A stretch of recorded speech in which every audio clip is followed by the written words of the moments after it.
तो शिव महापुराण की कथा के वायव्य संहिता में एक बड़ी सुंदर बात कही। बड़ा सावधानी से सुनिएगा इस चरित्र को। वायव्य संहिता में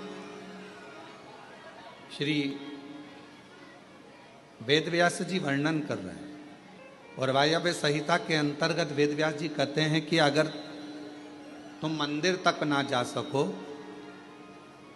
तुम शिव पर एक लोटा जल चढ़ाने के लिए अपने नज़दीक के शिवालय में देवालय में ना जा सकें, कोई मंदिर नज़दीक नहीं है, कोई शिवालय नज़दीक नहीं है, तो वायव्य संहिता में वेदव्यास जी कहते हैं कि अपने घर में यदि बेलपत्र का वृक्ष है, बेलपत्र का छोटा सा भी अगर पौधा है, तो उसमें थोड़ा भी जल आप प्रतिदिन चढ़ा रहे हो तो समझ लेना कि 12 ज्योतिर्लिंग में आप जल चढ़ा रहे हो। 12।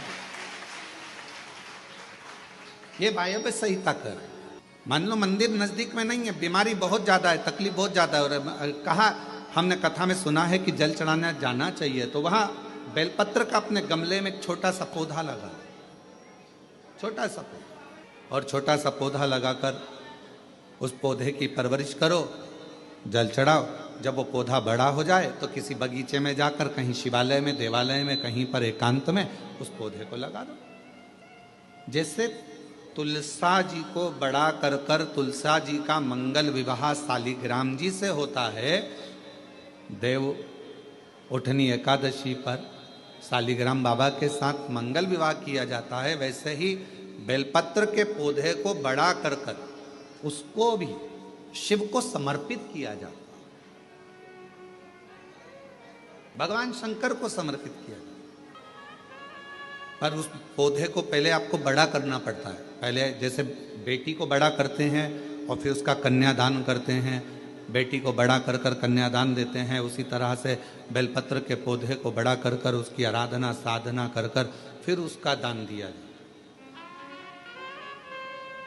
कई लोग बड़े विचित्र हैं कि भाई हमको बेलपत्री का पौधा दान करना है, कुबरेश्वर धाम आए, उज्जैनी गए, किसी गुरुजी के यहाँ गए और बाजार में से पौधा ले लिया और बेलपत्र का पौधा दान करिया। उसको कम से कम थोड़ा समय अपने घर में तो रखो। गौदान का नियम मालूम है आपको? कितना लोग जानते हैं गौदान के नियम को? गौदान का नियम होता है, कई लोग बेटी के विवाह में गाय दान करते हैं, कई लोग कोई शांत हो जाता है तो 12वें में 13वें में गाय दान करते हैं ना, गौदान करते हैं। तो उसका नियम क्या है?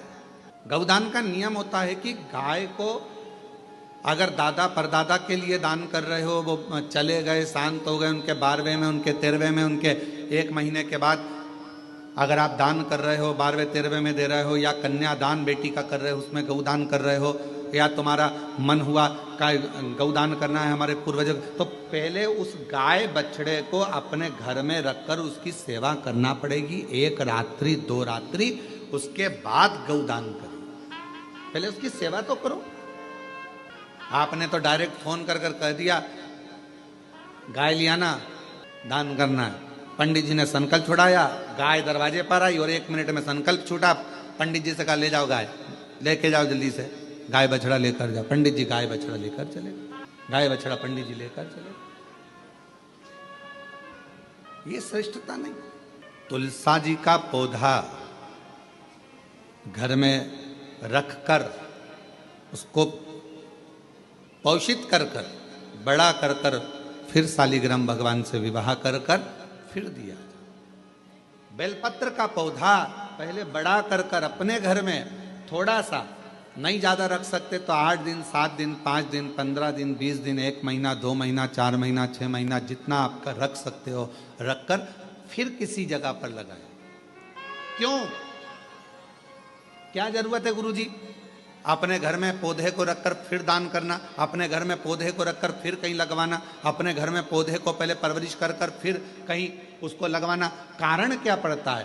कारण एक है, वायव्य संहिता शिव महापुराण की कहती है, अगर हमने किसी बेलपत्र के पौधे को अपने घर में रखकर 5 दिन 7 दिन 1 महीना 15 दिन 6 महीना उसको परवरिश करा, तो हमारे घर का कितना भी नेगेटिवता, कितनी भी हमारे घर में कुछ भी गंदा हो रहा है, कुछ गलत हो रहा है, कोई गलत हो रहा है, कोई झूठ बोल रहा है, कोई पाप कर्म हो गया हमारे घर में, इस भूमि पर जिसमें हम रहते हैं, उस घर में एनर्जी अगर नहीं है, तो आपने उस पौधे को अपने घर में रखकर उसका परवरिश कर 15 दिन, 7 दिन, 1 महीना, 2 महीना, 6 महीना, 8 महीना, जितना तुम्हारा मन कर जाए, 1 दिन, 2 दिन, जितना मन कर, उसके बाद पौधे को कहीं लगवा। क्यों? वो हमारे घर का पूरा गलत जो भी विचार होंगे, गलत सोच, गलत विचार, गलत ऊर्जा, वो पौधा ग्रहण कर लेता है। बेलपत्र का पौधा अपने अंदर उतार लेता है और बाद में फिर वो बेलपत्र के पौधे को हम ले जाकर कहीं रोपित कर देते हैं, तो उसकी ऊर्जा हमारे घर पर हमेशा रहती है, हमेशा। कैसे? इसके सत्य प्रमाण क्या हो सकता है? तो सत्य प्रमाण का स्मरण करिएगा। एक गाय को 5 दिन, 7 दिन, 9 दिन, 15 दिन अपने दरवाजे से रोटी दीजिए।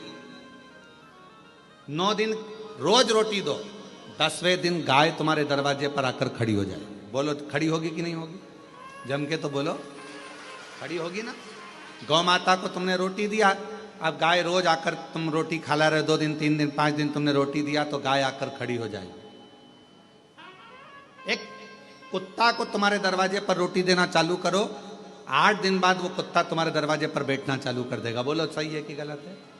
जम के तो बोलो, ठीक है। एक पक्षी के लिए 2 दिन, 5 दिन, 7 दिन अपने घर के छत पर अनाज डालकर देखो, 7 दिन के बाद पक्षी तुम्हारे दरवाजे पर, तुम्हारे छत पर आना चालू करेंगे कि नहीं करेंगे? बोलो बोलो, जम के बोलो।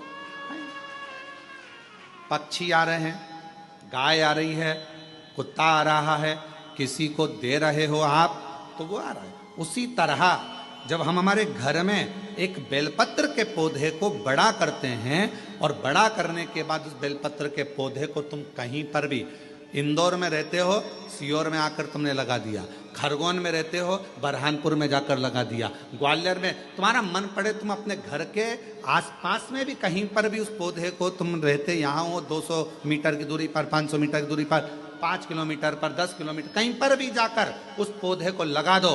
वो पौधा तुम्हारे घर में कितनी भी नेगेटिवता रहेगी, वो पौधा अपने आप तुम्हारे घर की गंदगी को खींचता रहेगा, नेगेटिवता को खींचता रहेगा, कहीं पर भी रहे।